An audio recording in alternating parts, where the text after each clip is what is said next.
Hi viewers, I'm Dr.S.Naveena.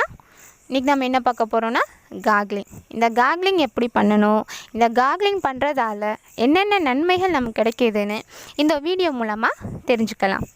Friends வாங்க நம்ம வீடியோக்குள்ளே போகலாம்.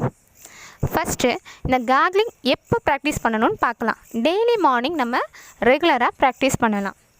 நெக்ஸ்ட்டு இந்த gargling யாரெல்லாம் பண்ணலாம் அப்படின்னு பார்த்திங்கன்னா சின்னவங்கலேருந்து பெரியவங்க வர எல்லாருமே ப்ராக்டிஸ் பண்ணலாம். எப்படி பண்ணணும்? ஒரு கிளாஸில் வெதுவெதுப்பான நீர் எடுத்து அரை டீஸ்பூன் உப்பு கொஞ்சம் மஞ்சள் சேர்த்து நல்லா கலக்கி நம்ம gargling பண்ணலாம், அதாவது வாய் கொப்பளிக்கலாம்.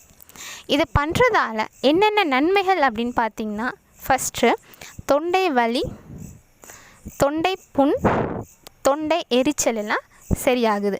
இந்த gargling பண்ணும்போது இந்த வெதுவெதுப்பான நீர், மஞ்சள், உப்பு எல்லாம் சேர்ந்து அங்கே இருக்க கிருமியை அழிக்குது.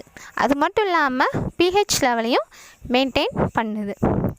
நெக்ஸ்ட்டு வறட்டு இருமலை குணமாக்குது. இந்த gargling பண்ணும்போது இந்த வறட்டு இருமலை கஷ்டப்படுறவங்க இது சரி பண்ணுது.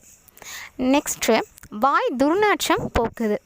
ஸோ இந்த gargling பண்ணும்போது அங்கே இருக்க உப்பு, மஞ்சள் எல்லாம் அந்த வாயில் உள்ள கிருமிகள் எல்லாம் வெளியே நீக்க பயன்படுது. அது மட்டும் இல்லாமல் பல் சிதைவு, பல்வலி இந்த மாதிரி பிரச்சனையில் இருக்கிறவங்க அந்த பல்லுக்குள்ளே இருக்கிற கிருமியை போக்குறதுக்கு இது பயன்படுது. நெக்ஸ்ட்டு சளி நீக்கி மூக்கடைப்புலேருந்து நம்மளை பாதுகாக்குது. ஸோ இந்த gargling பண்ணுறதால என்னென்ன நன்மைகள் அப்படின்னு நம்ம தெரிஞ்சுக்கிட்டோம். இந்த வீடியோவை பார்த்து நீங்கள் தினமும் ப்ராக்டிஸ் பண்ணுங்கள். ஸோ நீங்கள் ப்ராக்டிஸ் பண்ணி என்ன ஃபீல் பண்ணீங்க அப்படிங்கிறத எனக்கு மறக்காமல் கமெண்ட் பண்ணுங்கள். இது போல் மேலும் பல வீடியோக்கள் நீங்கள் தொடர்ந்து பார்க்க நம்ம சேனலை சப்ஸ்கிரைப் பண்ணுங்கள். தேங்க்யூ.